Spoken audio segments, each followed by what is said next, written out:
Now, ladies and gentlemen, what has happened in Goa is not just a fire tragedy, it's a disgrace, a shameful collapse of the system, of accountability, and of basic human decency. 25 people have lost their lives in the deadly inferno at Birch by Romeo Lane Club. They were burned to death. They were choking. Most of them died due to suffocation, but even as firefighting operations were on, even as bodies were being retrieved from the charred remains, the Delhi-based owners of the illegal death trap, the Luthra brothers, or literally the two cowards, escaped India just 5 hours after tragedy struck and are currently in Phuket, Thailand. At least 3 properties owned by the Luthra brothers have been sealed by the Goa police.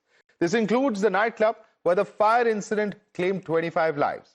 2 other properties are located at Vagator and Anjuna in Goa. Bulldozer action has been witnessed at the resort located at Vagator. And for the latest, in fact, my colleague Rucha is joining us on the broadcast at the Birch by Romeo Lane place that, in fact, saw the entire fire. What exactly is happening at the moment there, Rucha? We've seen, of course, police saying that they're going to intensify the checks as far as fire safety norms is concerned. What's going on at the moment? Well, currently at the Birch, there's high security of Goa police, and the entire space is now sealed, and nobody from the authorities is also present here at the moment. But as this is a part of investigation, we will not be seeing any kind of demolition at Birch by Romeo Lane. What we saw at the Vagator outlet of Romeo Lane, there was massive action by the tourism department on the illegal structure which was built by Romeo Lane, and following which across Goa, all the properties that Romeo Lane owned, the Luthra brothers owned, are under the scanning, and they are now being sealed. Additionally, demolition of the illegal structure, unauthorized construction on all the properties is being destroyed. The Chief Minister of Goa, we'll come back to you for more updates. In fact, there have been many big stories that you've broken through the course of the day today. We'll come back to this investigation in just a few moments. But ladies and gentlemen, the investigation's only intensifying. First and foremost, both the brothers are now under the spotlight for allegedly running a network of possible shell companies under the guise of a booming restaurant empire. 42 companies in which Luthra brothers were directors had a common address in northwest Delhi, raising questions about the nature of these businesses. Times Now has tracked down the office of GS Food Studio Private Limited, and not to forget, directors of this company are the coward Luthra brothers who are now absconding. As of now, the office located at Model Town in Delhi is closed. Take a look at this exclusive ground report. Times Now has tracked down the office of GS Food Studio Private Limited. Now, the directors of this particular company are Gaurav and Saurabh Luthra, the Luthra brothers.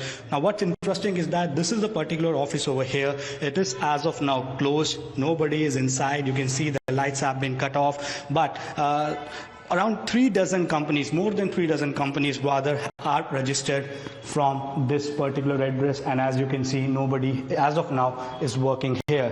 So whether these companies are shell companies, whether there is some more to what meets the eye in this particular case, because police is now also investigating the money laundering angle, the financial irregularity angle in this particular case, given the fact that how Now, Times has also accessed a document showing Goa Police's letter to the passport office seeking urgent revocation of passports of the accused Luthras. Let's take you through the exact details of what's been stated. Now, this is, of course, a response that's come into the SP north of Goa. Passports of 2 accused issued by RPO Delhi. And in fact, they've replied saying that they've already started the impounding procedures. This is what the letter specifically says, that they are persons who are the owners of the club where the recent fire incident occurred. Delhi RPO has already issued impounding notices to both passport holders, a copy of which is there. In fact, we have the copy of those impounding letters as well. We'll quickly bring that up on the screen as well. And in fact, sources in the Phuket police are now speaking to Times Now. They're saying that they are aware that the 2 accused are wanted by Indian authorities and have fled and reached Phuket on Sunday.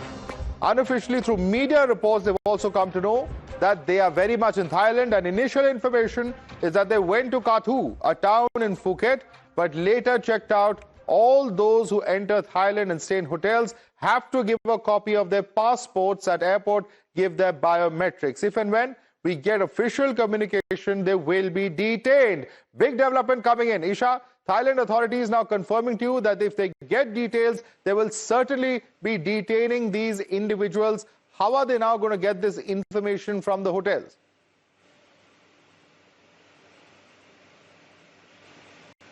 Mother sources in the Thailand police, in the Phuket police, have in fact confirmed to us at Times Now that they are aware that 2 people have absconded the Indian law and are currently on their land. However, like our colleagues were previously also pointing, a blue-collar warrant is expected to be issued, which essentially suggests that the police here will not have the power to arrest, but will definitely have the power to communicate the whereabouts, is what we know so far. However, there is a rule in Thailand that is extremely important, is that whenever we check into a hotel in Thailand, in Phuket, in any part of Thailand, the biometrics are done and the passport copy is very much verified. And we've also seen one of the brothers, the photo come out from the immigration office. So unless these brothers have gone into a disguise and are hiding somewhere, it will be easy for the Thailand police to actually trace them down once they get the confirmation from the Indian authorities. So yes, what we are picking up is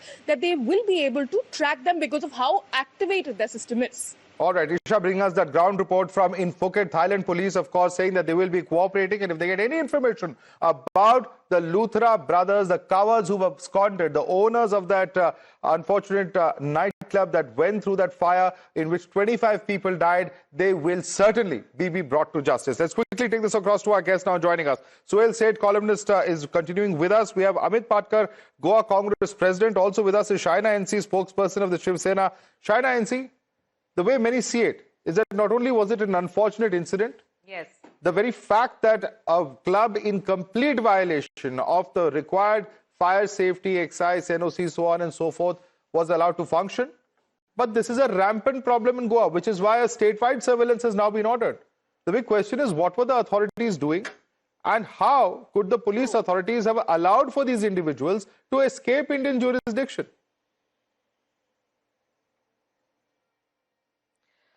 You're absolutely right. And I think that there are 4 big takeaways from this very, very horrific, sad incident. One is the inadequate emergency exits. The second was the poor ventilation, because a lot of the people suffocated in the basement area. And most importantly, who gave these fire safety violations, that were so illegal in every form? Who was the administration that gave the permissions? They need to be held up too. And I'm not just talking about a particular case, I'm saying in all of Goa, because this is Christmas time, New Year's time. There are going to be so many people who venture out into so many spaces. Where is the audit? The club structure, one has heard that the decor, they use so much inflammable material, and that's what actually blew up. So I'm very, very hopeful that this inquiry, which is due in a day or two, where the magisterial inquiry, which has been setting up a committee to identify those responsible, will also be held up for any kinds of corruption. And Amit Patkar, the committee has been set up. They will identify those who are responsible for any kinds of corruption, says Shaina NC. Is that argument something that satisfies you? Yeah, hi. See, Shaina NC and Suhail Seth are very frequent visitors to Goa. I mean, they like Goa. I'm not a visitor. But I think this incident which has happened. This incident which happened on Sunday. I'm not a visitor. Sunday. My child goes to school there. I live there. I'm like you. I'm a Goan. I know. I said as a tourist. No, you said visitor. I'm not a visitor. He said he's a resident. All right. That's a matter of detail. He says he's a resident. His child stays there. The 7th of December or Sunday is the blackest day and the saddest day in the history of Goan tourism. Okay. Now, Shaina NC made a point there that she made 3 points. One was there was no proper exit. She spoke about basement, and she said that who gave the why the permissions were not in place. Now let me just put a light to the actual facts of this case. The monsoon session in the Goa Assembly, which happened 6th of August 2025, the turncoat MLA of BJP, he mentioned in the zero hour that the same club, Birch by Romeo Lane, was actually built on a salt pan, which comes under CRZ, and that's a water body. So when that the land is a parcel of CRZ, you cannot do any construction. Now, in April 2024, the local body Panchayat had a demolition order on the structure. Yeah. Now, if you go to see, this is a failure of 4 engines. The local Sarpanch is of BJP, the local MLA is BJP, the state government is BJP, and the central government is BJP. So 4 engines of BJP have failed, but 25 innocent lives have been lost. Now, exactly right, China NC made the point that there was no proper exit. Now, to tell you, there's only the entry to that place where the dance bar was, and exit, it had only one way. The bigger question is, when the chief minister visits the site at 3 a.m. in the morning, he makes a statement that it's Goa's clubs are in dangerous position. They are not following the norms. Then for last 1 year, in 2024 April, if there was a demolition All right, order, yes, how it was and that's running? my point. That's the point I'm making. You know, Sohail said, this happens in case after case. Whether it's the RCB stampede where the Congress is in power in Bengaluru, whether it is the case of what has happened in the Goa fire and several other such tragedies, everybody wakes up after the fact. Those who are supposed to enforce the norms, why do we have a fire safety department? Why do we have a health department? Why do we have an excise department? Are they all busy getting the palms greased? What's going on? So, Amit only told you half the story. Let me complete the whole story. Whether it is the Congress or the BJP or whatever goddamn party, the tyranny of the Sarpanch in Goa is unfathomable. The Sarpanch treats the Panchayat, and the Panchayat treats those residents as fodder for money and money grabbing. Everyone knows the nexus between the local MLA, the Sarpanch, and nefarious jokers like the Luthra brothers. And there are zillions of Luthras in Goa. These two have been found out, not caught, but found out. You will watch what happens. Now, here's the tragedy of Goa. The local police plays no role in licensing. Can you imagine? A license for a nightclub or a bar, the Goa police plays no role. This was done by successive governments. So don't blame only the BJP. Congress was also responsible. Because if these chaps wanted, they could have implemented it. Hamam mein sab nange hain. Why did they not want the police? Because the Sarpanch and the MLAs make money from all these people. Number one. Number two, 80% of these restaurants, which are non-Goan owned, and I'm specifying non-Goan, people who come from outside, 80% of those, Madhav, are money laundering exercises. Mark my words. I'm amazed that people have not done a story. You know, Oh Heraldo and all do stories, but no one listens to them. Number three, today, all said and done, and Amit mentioned this, Shaina mentioned this, you have a situation where illegal buildings come up every day. In Asagaon, there are 72 restaurants. I can take a bet 80% of those are illegal. In Asagaon, a nightclub came up. It was erected. Until I called the Sarpanch and threatened him with media expose. You know what he tells me? He says, we can't help it. These are two politicians from Indore. It is their money. What are you going to do? So my appeal is as follows. Pramod Sawant should call for a meeting tomorrow and read out the riot act to all these HRAI, NRAI, all these associations. Number two, you have to allow the Goa police to be part of the licensing process so that they are then, who is accountable here? He's a decent guy, Amit. He's not mentioning which MLA. I also will not mention the name. Everyone knows that scoundrel is making money like you can't imagine. Everyone knows that in Goa. I have another friend in the opposition, Vijay Sardesai. Ask Vijay Sardesai, he will tell you who that particular MLA is. What are we afraid of? Why should I name? Why should I name? You ask Amit Patkar to name him. Amit Patkar name him. Sorry to interrupt, but I think he's the defector. Everybody knows him in Goa, and I think the nation knows he's the defector who got elected on Congress ticket, and for his own gains, he's jumped the BJP. Correct. So here's the thing. Hamam mein sab nange hai. When he was in the Congress, it's not as if he was as white as the driven snow. He was equally corrupt there. But let me bring in Shaina. Let me bring in Shaina because we have limited time. Shaina NC, is it high time to bite the bullet? Why should a basic thing Yes. like licensing not be with the police? It boggles the mind. Because they are the ones who have to enforce the law. I completely agree with Sohail. I mean, Sohail said it And as let me it tell is. you- And for those of us who know Goa, we know how Goa functions. And there are changes which are required. These club owners, Saurav and Gaurav Luthra, have been booked for culpable homicide. But I'll take it a step further.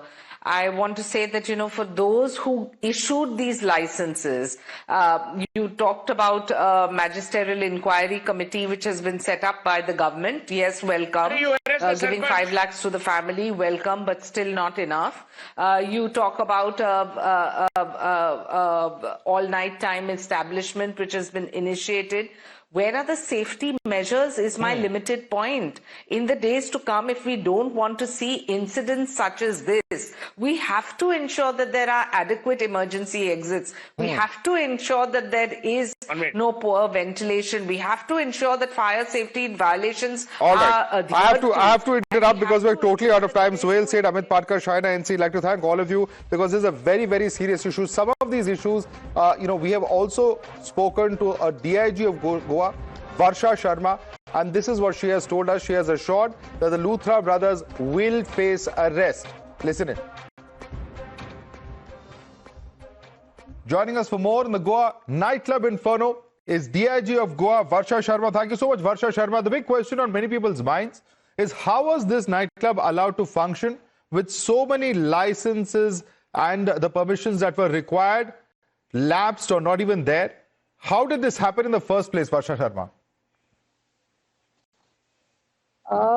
Actually, I can answer on the things about the accident which had taken place on which we went, and then we were able to know that the required licenses were not renewed and all the safety measures were not there. So, because the police is not the licensing authority, and we went only when we got this call about the accident. So I would not be able to answer regarding the required licenses and the documents. But ma'am, how is it that the Luthras managed to escape Indian jurisdiction? Was there a delay in the lookout circular being actually put out? Because they are believed to be in Thailand now and they have escaped the country soon after this fire took place. Actually, I have, as I mentioned, because the time we got the call, immediately, because he being the owner he also got the information. At the time of incident, he was in Delhi and within 3-4 hours, he managed to escape. So because we were there at the spot doing a basic rescue work first, and then we went about searching for them. So it took 3-4 hours for us to get the LOCs opened. And so probably they, because of these 4-5 hours they were able to escape. Right. And how much closer are you now? Can you tell us? Because I believe there is a process for the Interpol blue collar notice that has been initiated. Have you been able to, ascertain whether the CBI has got in touch with the Thailand authorities? I believe that the CBI has done so. And how much closer are you to getting him deported back to India? Both of the brothers, in fact. Yes, we've got the blue collar notice issued. We've got the LOC open. We've got the warrants issued against them. And the concerned agencies are very much in touch with the authorities in Thailand, and we are very sure to apprehend them very fast. Right. But as per your information, they are still in Thailand, more specifically Phuket. Are they there on business? Any specific information that you can share with us about where they are? So at this point of time, I would not be able to share this information. Right. Also, as far as these individuals are concerned, this is not the only nightclub or restaurant that they own. I believe they have multiple nightclubs and bars and so on and so forth in Goa and in other parts of the country. Are you now going to look at all of those other aspects as well, whether the norms have been followed in the other places? Because there is also information that we have revealed about 42 companies registered under a single Delhi address. And this could very well be a case of many shell companies that are being used by these brothers. Yes, after this incident, a magisterial inquiry is in process and they'll be submitting their report within 5 days, within 7 days. So some steps, extra steps, certain punitive measures would be taken. Right now, the inquiry is on and we are waiting for the results about what went wrong and where more has to be done. Right. And ma'am, at the moment, we understand that there was a bulldozer at one of those outlets at Vagator that was running. Are we looking at the possibility of, other violations and norms now being punished with the help of the bulldozer? Is this something that we're going to see in terms of increased checks? Because I believe there are also more surveillances that have been announced today. Yes, certainly. This was one of the steps which was taken by the government, and other demolitions may also happen in future. Right. And ma'am, have any of the employees that you've spoken to at this particular nightclub told you about the role of these two brothers, the Luthra brothers? Were they aware of these violations? Were they aware of the number of permissions that were not taken? And that too, the conduct of an event that involved fireworks, etc., which in that closed space certainly should not have happened. How much of their culpability have you learned from the last few days of investigation? 100% culpability. They were aware of all these acts. They should have taken the due precaution and the NOC. They are 100% liable for this act. All right. Ma'am, thank you so much for taking the time out and speaking to us here at Times Now.